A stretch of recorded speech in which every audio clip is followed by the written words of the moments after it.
Selamat malam teman-teman. Kembali lagi bersama saya Tisa dan Pera.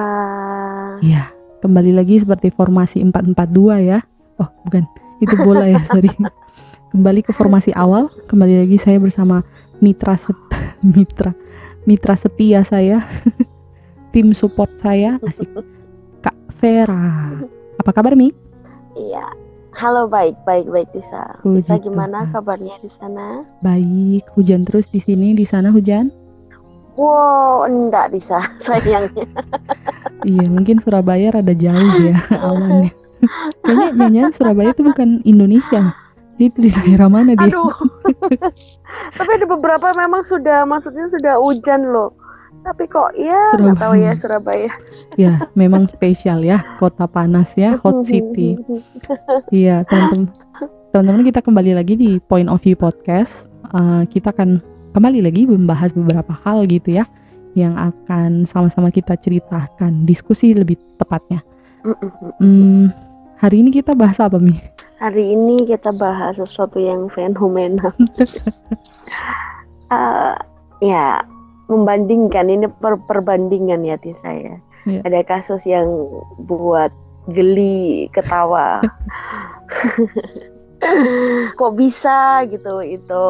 Terus satu lagi juga kok bisa tapi memprihatinkan gitu Tisa. Lebih. Ya sama-sama kok bisa dan memprihatinkan ya? Tapi di sisi yang berbeda. Iya. Oke, jadi teman-teman kita akan bahas fenomena beberapa minggu terakhir. Ini bahkan berita yang masih panas ya. Jadi kalau kayak tai ayam yang baru keluar dari pantatnya itu masih panas gitu. Oh aduh, kok bicara itu ya? Iya, karena itu kita harus bandingkan nih. Karena tai ayam tuh kalau pas keluar panas dia memang. Jadi ini hot. Mati. Jadi dia ini hot issue gitu ya. Oke. Kita akan ngebahas soal salah satu kabar yang tadi Mami bilang mencengangkan juga tapi miris gitu ya, sedih gitu kita dengarnya, yaitu soal pembulian yang terjadi di KPI pusat ya, yang beberapa waktu ini juga heboh gitu. Tapi aku ingin menceritakan singkat dulu, siapa tahu nanti teman-teman yang dengar belum begitu update ya. Tahu, paham. Iya, karena ini kan berita yang masih baru keluar dari pantat ayam ya, jadi panas. Makanya saya mau menceritakan ulang dulu gitu. Teman-teman, jadi ada salah satu kasus yang heboh akhir-akhir ini, yaitu dari salah satu staf di kantor KPI pusat begitu ya. Beliau akhirnya membuka suara di salah satu media sosial juga.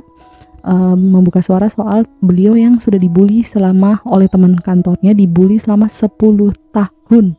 Ini harus kata kaget ya. 10 tahun dia dibully. Dan proses bulinya itu ada yang dia ditelanjangin, ada juga yang dia ditendang kursinya, ada juga yang dia dilempar malam-malam setengah 2 pagi di dalam kolam ketika mereka sedang melakukan workshop gitu, I don't know. Pokoknya intinya adalah mereka nginep, terus akhirnya dia dibuang. Nah, dampak dari itu dia ngerasain psikisnya tergoncang ya, sampai bayangkan sampai pingsan, sampai tiba-tiba pingsan terus tiba-tiba teriak. Itu kan berarti depresi yang sudah sangat berat.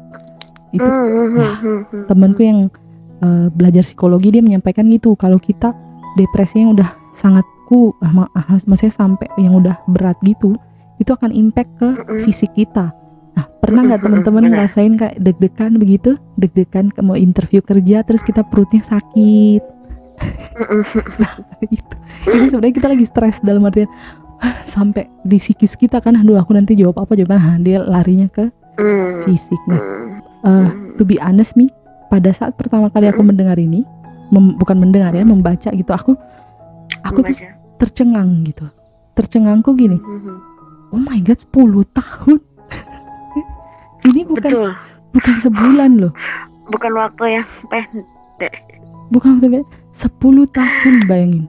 Gimana Mami pas awalnya coba? Kalau aku ya Disa, kayak mikirin gini Disa. Satu tuh di kantor loh, itu acara gitu kan. Mm-mm, Kayak mm-mm, mm-mm. nggak mungkin kan, istilahnya nggak ada yang ngerti gitu. Itu satu.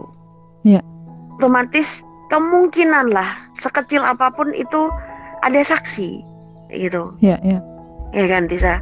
Tapi itu Mm-mm. kayak ada pembiaran seperti itu. Ya, Kalau aku lihat gitu, ada pembiaran, terus entah itu kayak kalau dulu kan kita pikir kayak pemeloncoan dan lain sebagainya. Tapi ini bukan pemeloncoan lah kalau aku ya lah pikir apa kan. Mi 10 tahun Gitu. masa Ini dipelonco berlaku terus. 10 tahun. Nah, makanya Oh, oh. ini 10 tahun gitu loh.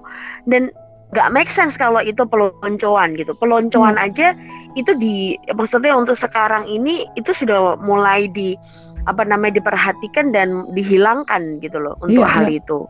Udah nggak ada Bahkan lagi kan. waktu itu kita ya mengalami hal yang cukup sama kan dengan pemeloncoan dan sebagainya. Tapi ya ada beberapa yang di dalam koridor, ada yang Tidak. di luar koridor kayak gitu kan. Mm-mm. Nah, itu. Iya, iya. Iya, aku rasa kayak kasus ini perlu perhatian yang sangat khusus gitu loh. Dan Betul. kasus ini beda kalau yang dulu, kalau yang biasanya gitu kasus pelecehan dan lain sebagainya dilakukan itu kepada Perempuan. wanita kayak Mm-mm. gitu ya, perempuan. Nah, ini laki-laki gitu, bisa sampai laki-laki kayak nggak berkutik gitu kan. Ya, Biasanya kalau ya. laki-laki lebih strong, lebih bisa untuk melawan dan lain sebagainya gitu. Ya. Why? Kenapa kok sampai seorang laki-laki nggak bisa melawan? Itu pasti ada sebab yang cukup berat gitu loh. Ya, Kenapa kok sampai seorang laki-laki tidak bisa melawan hal itu gitu loh. ya, ya. Gitu. Betul.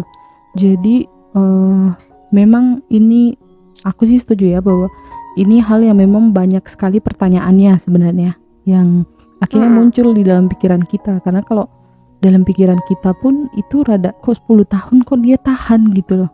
Aku Benar, ya, benar. pertama kali aku ngelihat artikelnya gitu ya, kan nulis kan 10 tahun di pembulian selama 10 tahun di kantor KPI pusat gitu. Nah, pas aku baca aja judulnya itu aja aku udah mikir kok 10 tahun gitu. Kok kamu kuat banget. Dalam waktu 10 tahun kau Nah, ternyata aku baca kan dari tulisannya dia menyampaikan memang bahwa dia bertahan karena anak istri begitu, yang butuh makan. Oke. Mungkin karena dia laki-laki ya. Jadi dia berarti istilahnya ada beberapa pihak yang cukup berpengaruh kalau misalnya kita mau lihat dari apa ya, kasus ini gitu, sehingga kayak dia cukup takut untuk harus bersuara begitu ya Tisa. Sebenarnya dia udah bersuara Mi. Jadi dia coba kan. Iya, maksudnya untuk 10 tahun. Maksudnya tapi, di tahun aku juga coba deh ya 2015 ya. Iya betul.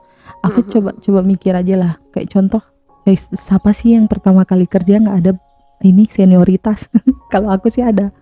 Kalau Mami nggak tahu ya, mungkin Mami karena mukanya rada tua jadi dikira senior kan. Maaf loh. Kurang ajar. No, sorry. Jadi maksudnya siapa sih yang kalau this is bullying. Oh iya bener. Waduh, direkam lagi. Ini kalau tapi enggak lah. Kalau ditangkap ya Mami juga harus ditangkap. Oke. Why aku ditangkap?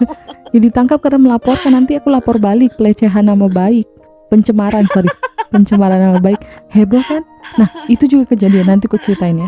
Jadi maksudnya dia nih 10 tahun ya. Oke, dia bertahan karena keluarga gitu. Sampai akhirnya mengesampingkan well-beingnya dia. Tapi dia itu sudah berusaha sebenarnya. Jadi dia udah laporin ke Komnas HAM. Dia berusaha dia laporin ke polisi. Tapi semua nganggap tuh kayak nggak mungkin gitu. Nah itu tadi yang Mami bilang soal gender ya. Dia laki-laki gitu. Dan biasanya laki-laki itu adalah pelaku bullying, bukan korban bullying. Bener. Nah, di Indonesia mungkin masih belum melihat itu sebagai hal yang itu berat loh. Orang bayangkan loh Mi, sampai dia pingsan, nggak ada ngapa-ngapain, tiba-tiba teriak, pergi ke psikolog. Oh Tuhan, aku mikir aja dah. Dan yang gilanya lagi, ini gila dari kasusnya ya. Jadi dia kan dia menyebutkan lah berapa nama gitulah ya di sosial media itu. sekarang orang-orang yang dia laporkan itu balik ngelapor dia soal pencemaran nama baik. Coba, undang-undang ITE. Ya Allah, aku sampai ini kok bulet ay. Ini bayangin deh. Ya itu bentuk dari self defense sih, Ya kalau aku rasa. Tapi aduh Tuhan, ya begitulah ya manusia ya. Namanya kita kan negara hukum ya. Semua orang punya hak ya untuk melapor ya. Tidak ada yang. Iya, itu satu. Dan kedua ya, siapa orang yang mau ditangkap dan dipenjarakan? Iya. Meskipun melakukan kesalahan pasti nggak mau. Iya. Ya tapi kita gini aja. Memang sih kasus bullying di kantor nih, aku juga pernah ngerasain itu ya pada saat awal-awal kerja sih. Dimana pas datang tuh kita tuh nggak boleh pulang tepat waktu. Dulu aku pernah gitu kayak dibentak gitu. Kamu nggak boleh pulang ya kalau sebelum aku pulang gitu. Oh really? Iya, aku pernah dulu. Gak usah bilang tempatnya ya, kayak dia dulu. Kamu yang kenal aku tahulah ya, aku kerja di mana. Ya udah, maksudnya. Iya. Kamu nggak boleh pulang ya sebelum aku pulang gitu. Jadi aku harus nunggu dia selesai dulu baru aku pulang gitu. Dulu masih belum ada manajerku ya. Jadi masih kami sama-sama begitu. Maksudnya sama-sama setara begitu, tapi mungkin karena dia masuk lebih dulu jadi senioritas gitu. Nah, kayak model kayak gitu. Jadi tapi memang prosesnya ketika ada manajer baru datang ya. Manajer datang, nah itu aku terselamatkan. Karena aku nggak perlu lagi ngedengerin bacotnya dia kan. Yang aku dengerin bacotnya manajerku sekarang kan. Kalau manajerku suruh jangan pulang ya aku paham jangan pulang gitu. Pulang lah. Kalau jangan pulang karena kalau ada kerjaan. Nah kalau ini nggak ada kerjaan nih, jadi aku tuh nungguin cuma ndelangop. Orang Jawa bilang ndelangop. Cuma buka mulut. Delongop. Ya itulah. Sorry aku orang Ambon jadi nggak. Oke. Jadi gitu. Nah prosesku survive memang kalau aku ya, aku ngerasainnya kayak gini. Kayak aku setiap hari tuh preaching to myself gitu. Aku khotbah diriku. Oke Tisa, kamu harus kuat. Ingat bahwa kamu kenapa harus. Mungkin orang bapak-bapak itu juga yang 10 tahun itu mungkin dia juga preaching dirinya juga. Setiap hari ingat anak istri yang gitu mungkin ya. Ingat anak istri. Nah kalau aku dulu gitu. Terus yang kedua yang ini adalah aku sih melawan ya. Dulu pernah sekali gitu. Disuruh juga nggak pulang untuk nunggu dia. Terus aku nanya, aku harus ngapain gitu kalau aku tetap di sini. Kalau nggak pulang kita harus ngapain gitu. Kasihlah kerjaan gitu. Aku harus ngapain gitu. Terus akhirnya dia ya nggak ngapa-ngapain. Terus kenapa aku harus di sini? Gitu sih. Itu kritis anak dulu ya. Maksudnya mempertanyakan. Ya, kalau aku sih dulu gitu. Jadi akhirnya dia ya akhirnya ya pulang cepat. Akhirnya ya pulang gitu, nggak ini. Nah mungkin setiap orang punya fase yang berbeda ya Mi soal bullying di kantor ini ya. Kalau Mami sendiri ngelihat bullying di kantor gitu, mungkin pernah ngelihat atau pernah dengar cerita gitu? Yang pasti itu ini bukan cuma sekedar kantor ya, bukan kantor tapi dampak bullying sendiri itu tuh pasti kayak satu mengakibatkan tertekan. Orang itu tertekan lah pasti kayak gitu. Benar. Jadi kayak apa ya? Kayak merasa ketakutan, tertekan. Terus yang pasti akan timbul kalau orang di area kerjaan nggak akan maksudnya nggak akan beres. Betul. Iya, betul. Takut. Karena ketika seseorang itu melakukan sesuatu di dalam tekanan, itu pekerjaannya nggak beres, Tisa. Itu sudah pasti. Yang sebenarnya maksudnya dia itu bisa maksimal, tapi karena tertekan itu tadi akhirnya nggak maksimal karena ketakutan. Terus kalau orang di bawah tekanan seperti itu kan mau melakukan sesuatu kayak takut itu takut salah, nanti kalau salah aku dibentak, nanti aku gini. Jadi kayak memikirkan banyak hal yang jadi akibat ketika dia mau mengambil sebuah keputusan atau mengerjakan sesuatu pekerjaan dan tanggung jawabnya gitu. Nah itu pasti akan menimbulkan hal-hal yang seperti itu ngefeknya. Jadi kinerja pasti akan turun itu. Betul. Yang harusnya kinerjanya dia nggak segitu gitu ya, ukurannya nggak segitu. Nah ketika masuk di dalam dunia pekerjaan dan dia mengalami bullying, itu kinerja pasti turun. Iya, sebenarnya itu merugikan juga ke kantornya ya kan? Perusahaan, iya betul. Iya, jadi sebenarnya ya ruginya juga perusahaan. Nah ini aku mau cerita ya. Jadi aku kan bekerja di NGO ya, non-governmental organization gitu ya, kayak LSM. Apa namanya? Mereka itu punya guideline gitu, atau punya bukan apa yang bahasanya ya, kayak dia punya aturan itu tentang anti harassment. Jadi anti harassment itu soal kayak tadi bullying itu tuh bisa dilaporin. Jadi kayak contoh aku kena bully atau aku ngelihat mami kena bully, nah itu aku bisa ngelaporin ke vokal poinnya. Nah nanti vokal poinnya itu yang akan nelusurin gitu. Nah aku nggak tahu apakah kantor-kantor pemerintah itu punya seperti itu. Itu ada gitu ya. Nah itu aku tidak pernah tahu ya. Atau mungkin karena kantor pemerintah dia akan langsung ke hukum ya. Atau juga. Tapi itu menurutku it works. Memang sometimes orang juga nggak ada yang ngelapor ya. Karena biasanya kalau kita ngebully temen kan cuma buat bercanda kan. Kecuali kalau ini yang bapak yang 10 tahun ini kasihan sih. Karena itu memang udah sampai ditelanjangin, dibuang, itu kan udah nggak masuk akal gitu. Kalau kita kan ngebully kayak betul. kalau ngebully mami kan kayak jangan deh, dia masuk penjara kok. Ya udah gitulah. Oke, tapi kita sama-sama doain ya, semoga kasus ini bapak yang dibully juga itu bisa kembali well-beingnya, percaya dirinya, terus aku juga nggak tahu sih ya, apakah beliau akan terus melanjutkan pekerjaannya di KPI atau tidak. Ya kita nggak tahu lah prosesnya. Ya itu ini kantor pusat sih harusnya. Iya. Atau dia dipindahin kemana gitu ya, nggak tahu ya.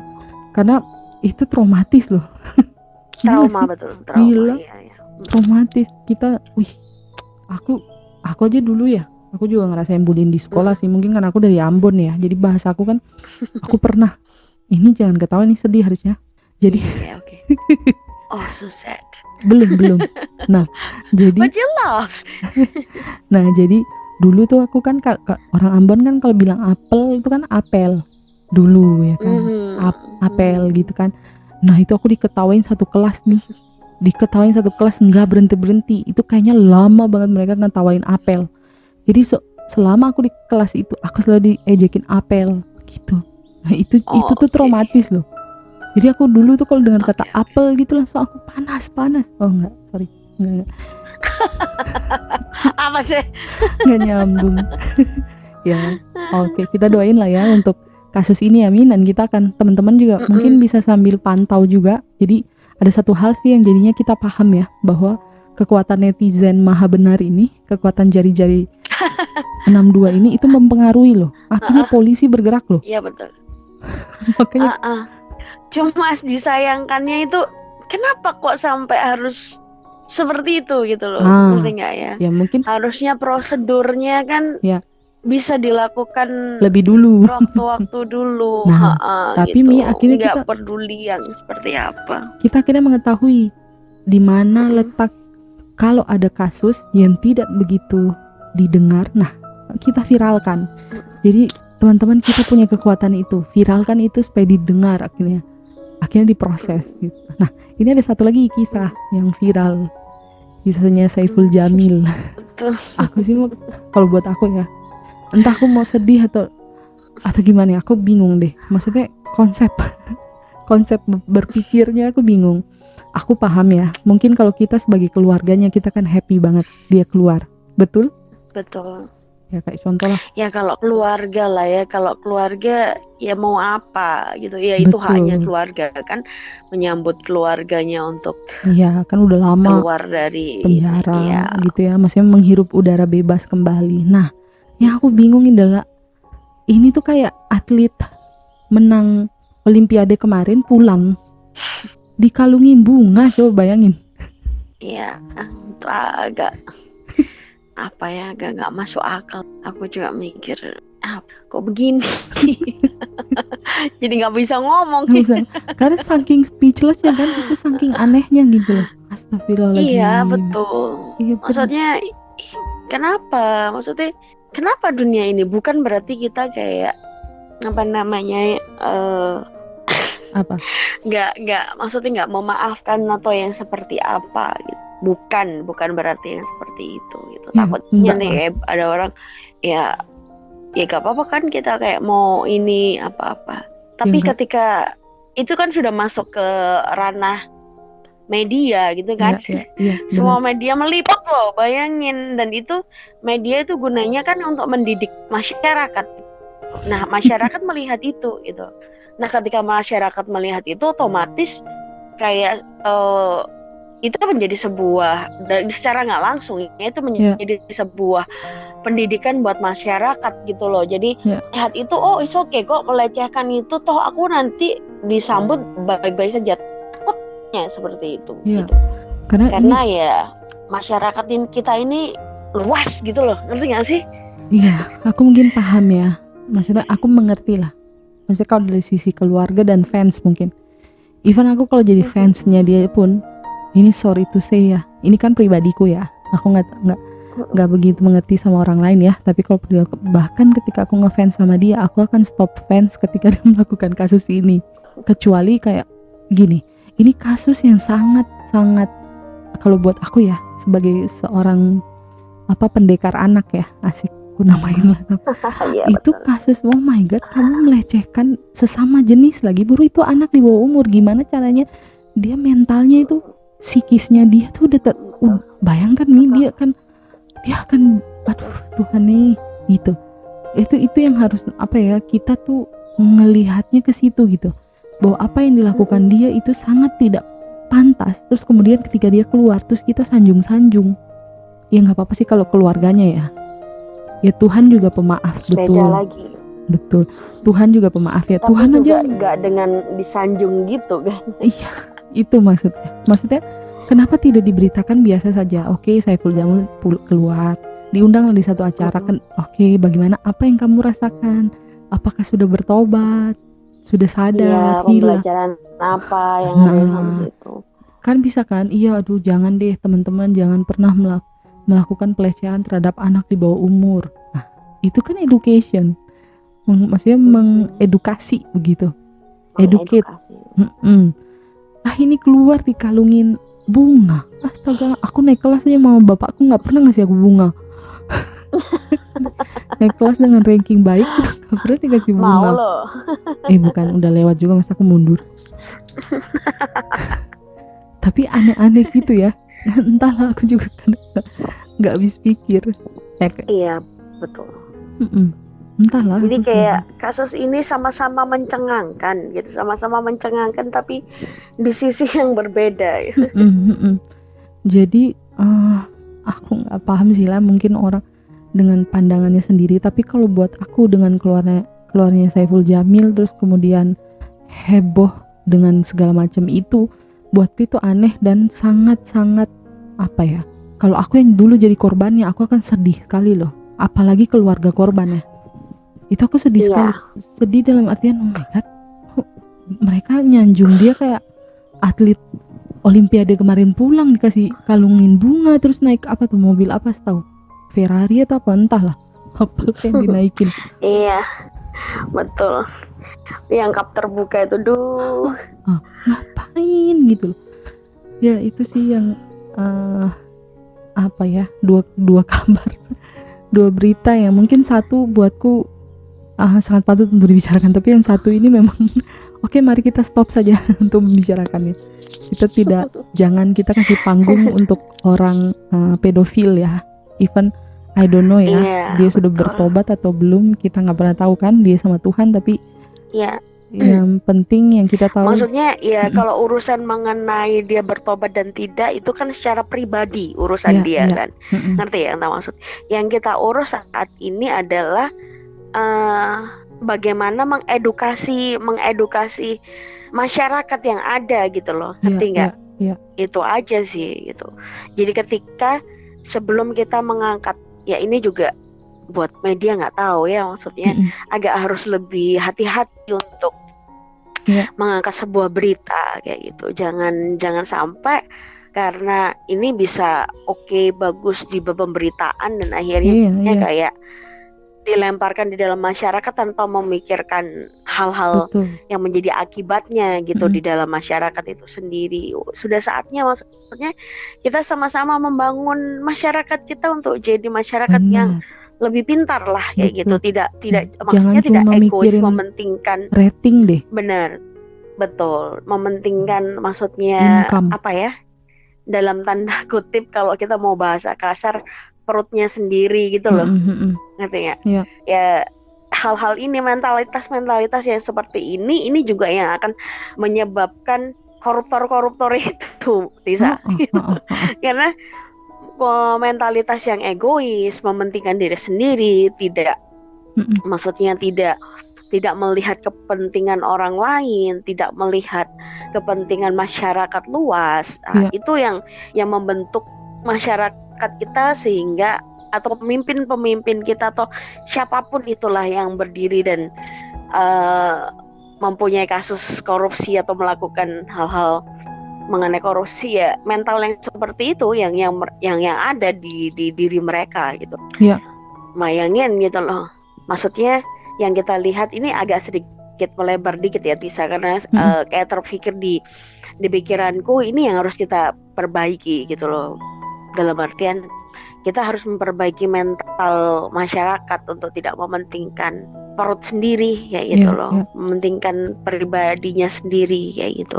Betul. Kita harus melihat kayak lebih luas lagi untuk kedepannya ini bagaimana kita membangun maksudnya bangsa kita, masyarakat kita Indonesia ini kayak gitu. Dan itu karena coba bayangin, bayangin apa? Bayangin dulu baru kita kalau, dan itu apa? Bayangin aja gini loh, koruptor itu gajinya nggak sedikit loh Desa. Ya, aku sih ngerti nggak sih? Gajinya mereka itu justru koruptor itu gajinya banyak gitu loh, bukan orang yang kekurangan gitu loh. But why kamu udah punya gaji cukup banyak, you masih butuh untuk ngambil hak orang lain kayak gitu loh. Why? Kenapa nggak mencukupkan diri dengan hal itu kayak gitu loh? Gajimu cukup kok, cukup untuk menghidupi anak dan beli mobil, rumah gede, cukup, masih cukup gitu, masih cukup dengan itu gitu. Tapi maksudnya hal apa yang membuat kamu itu mengambil sesuatu yang bukan milik kamu kayak gitu? Itu kan masalah mental gitu kan. Betul. Udah sakit gitu. Iya. Makanya aku bilang kan sebenarnya awal mula apa ya, kalau menurutku sih ya, dalam pemikiranku, awal mula manusia jatuh dalam dosa itu karena egoisnya dia kan, mementingkan perutnya sendiri, serakah. Padahal dia lahir dari orok juga udah kaya gitu loh, bukan yang kayak tapi lucu juga ya, kita nih yang maksudnya yang hidup standar aja biasa-biasa pengen kaya gitu. Pengen kaya gitu kan. Orang yang udah kaya dari orok, dia juga pengen lebih kaya. Jadi kita nggak akan pernah puas memang ya sama. Oke, well itu kalau topik. Kita mau bicara mengenai sebuah kepuasan ya, memang manusia ini ya nggak pernah ada puas. Tapi ya paling enggak kayak kita punya garis lah. Buat kepuasan itu harus kita Tapi itu mungkin kita akan bahas di podcast yang berbeda, karena menurutku itu akan sangat sangat luas sekali dan sangat luas dan sangat tapi baik sih untuk dibicarakan bahwa tentang kepuasan itu yang kita sebagai manusia. Tapi tadi balik lagi ke yang Mami sampaikan ya, soal kita mengedukasi masyarakat gitu, tentang bagaimana mengedukasi untuk tidak memikirkan diri kita sendiri atau apa yang tadi Mami sampaikan. Nah, sebenarnya kita bisa memulai dengan diri kita sendiri, teman-teman. Dari hal yang dari hal mau bicarakan. Iya, dari hal yang simple saja yang bisa teman-teman lakukan gitu, dengan mengedukasi orang-orang di sekitar gitu untuk belajar. Mulai saja dari diri sendiri ya, dengan kita, entah teman-teman punya berkat atau punya apa lebih yang bisa teman-teman bagikan untuk tukang beca, mungkin itu start from that gitu loh. Maksudnya mulailah dengan hal yang kecil seperti itu, atau kecil. Itu hal kecil atau teman-teman bisa juga mulai mendoakan juga soal bangsa ini. Itu Bisa juga jangan cuma kita doain. Itu membantu sekali, betul. Mendoain tentang diri kita sendiri saja sama keluarga kita, terus kita lupa doain untuk orang lain. Karena itu aku ingat banget kalau kata papaku tuh gini, kalau kita sebelum naik motor kita tuh harus berdoa. Tapi doanya bukan cuma buat kita, doa juga untuk pengendara lain. Karena kadang kita juga bisa ditabrak sama pengendara lain. Kita udah hati-hati. Iya, kita sudah hati-hati, orang lain yang nggak hati-hati. Jadi kalau sebelum pergi itu harus berdoa buat orang lain juga yang bawa motor. Iya bener juga, betul lah. Modelnya kayak gitulah. Jadi at least we can start gitu. Mulai dari hal yang simple saja ya teman-teman. Cobalah untuk jangan terlalu mementingkan diri sendiri, tapi pikirlah untuk orang lain. Itu yang betul. Bahkan ketika dunia menertawakan itu sebenarnya. Seperti ini sih. Iya betul. Karena dunia bilang kamu harus mikirin dirimu sendiri dulu, baru kamu mikirin orang gitu. Kalau kita berbicara mengenai pikirin diri dulu sendiri, baru pikirin orang lain, Mami gimana? Apa-apa, tapi secara positif. Gimana? Secara positif. Dalam artian bukan ke ego ya, bukan ke ego mikirin diri sendiri. Kalau aku lebih yang seperti ini. Perubahan itu harusnya berasal dari diri sendiri. Betul. Itu. Setuju. Jadi istilahnya, kalau kamu kepingin mengubah dunia, ubah dirimu terlebih dahulu. Nah, gak usah menuntut orang lain untuk ubah dirimu sendiri. Nah, ketika kamu bisa mengubah dirimu sendiri, berharaplah orang lain itu mempunyai kesadaran yang sama, bahwa mereka akan merubah dirinya sendiri. Kalau orang lain punya pemikiran lagi yang sama, maka akan banyak yang bisa tertular. Ngerti ya? Benar. Dengan melihat kehidupan kamu yang berubah. Betul, gitu. Betul. Misalnya aku melihat seseorang gitu ya, wih dulunya dia seperti ini, wih tapi ada perubahan gitu dalam hidupnya. Otomatis kan aku kayak, oke ya gitu. Penasaran ya? Iya, trigger melihat gitu, kenapa nggak dengan hidup gue kayak gitu kan? Kalau kita biasanya melihat kesaksian, waduh puji Tuhan ya gini, ada perubahan di dalam hidup. Otomatis kita sendiri kayak mempush atau memompa diri kita untuk aku mau jadi yang lebih baik kayak gitu. Nah, egonya yang dimasukkan di dalam situ itu yang oke gitu. Justru aku bilang, ya lakukan itu kayak gitu loh. Kalau kita mau bicara mengenai itu tadi, maksudnya memikirkan tentang diri sendiri, ya taruh di situ. Tapi ya gitu, jangan ditaruh di tempat-tempat yang salah egonya gitu loh. Ngerti nggak? Bener. Nah, itu. Mementingkan diri sendiri untuk yang egois gitu ya. Tapi teman-teman percayalah karena perbuatan baik itu dia menular. Ini beneran yang ku rasain ya. Ini bukan ketika kita melakukan perbuatan baik kepada orang, even orang itu jahat sekalipun, dia itu akan menularkan perbuatan baik kita itu gitu. Karena ada real kesadaran dia juga bahwa ya ampun kok dia ini bisa baik ke aku ya gitu ya. Percayalah bahwa semua perbuatan baik teman-teman itu sebenarnya adalah perbuatan baik yang bisa menular. Ada gitu. Impactnya. Ada impactnya orang yang pasti. Ya perbuatan baik itu kan bukan hanya soal memberi ya. Memberi juga bukan hanya soal barang, soal uang, tapi kasih waktu kita untuk orang-orang, untuk setidaknya at least mendengarkan gitu. Kayak contoh kamu beli nasi goreng, ajaklah cerita bapaknya gitu.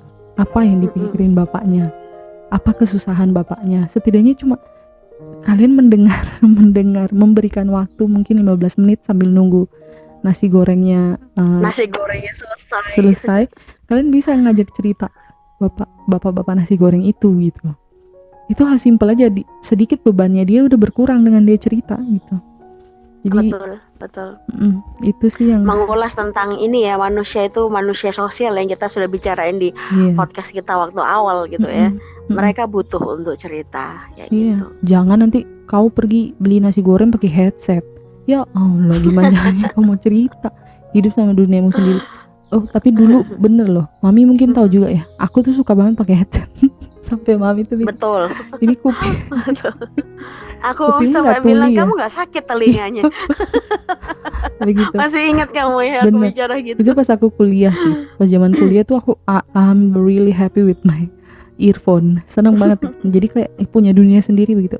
Tapi setelah aku masih masuk dunia pekerjaan gitu, terus aku menyadari bahwa sebenarnya banyak masyarakat tuh cuma butuh kita tuh mendengar saja, dengar ceritanya mereka doang. Itu tuh langsung aku nggak terlalu interest untuk pakai headset. Jadi mungkin di kondisi ketika kita di dalam pesawat atau mungkin dalam perjalanan beberapa jauh, kondisi-kondisi kan ya. Tapi makanya itu teman-teman, itu hal yang paling simpel sih yang bisa kita kerjakan atau lakukan gitu ya. Oke Mi, betul. Kita Iya, Tisa. Ada yang mau disampaikan lagi? Nggak ada, cuma itu aja sih ya pesanku buat kita semua. Maksudnya jika kita ingin melakukan sebuah perubahan gitu ya, ya jangan menuntut orang lain kayak gitu. Start from yourself. Ya, gitu. Ya, teman-teman mungkin setelah dengar podcast ini, teman-teman bisa mendengarkan lagu Michael Jackson, Man in the Mirror ya. Itu sangat representatif sekali apa yang kita bicarakan. Sayangnya saya tidak bisa memutarkannya. Nantilah kalau ada akan kuputar. Jadi teman-teman bisa mendengar. Mungkin dibuat iringan ini podcastnya Tisa. Boleh, supaya terngiang-ngiang ya. Oke, teman-teman terima kasih banyak untuk mendengarkan ocehan kita soal dua hal viral ini. Yang satu sedih, yang satu betul. Sama-sama mencengangkan, tapi mencengangkannya dengan ending yang dengan situasi yang berbeda. Tapi kita berdoa ya buat bapak yang dibully itu, semoga kasusnya bisa berjalan dengan baik dan pelaku bisa mendapatkan hukuman yang setimpal gitu dengan dia sudah merenggut hidup bapaknya, hidup yang benar-benar hidup gitu ya, hidup gitu. Thank you teman-teman, selamat sampai ketemu. Yes, sampai ketemu lagi minggu depan dengan topik yang berbeda mengenai kepuasan kepuasan manusia. Itu jadi ide. Terima kasih teman-teman. Salam sehat. Thank you. Sehat terus. Dah.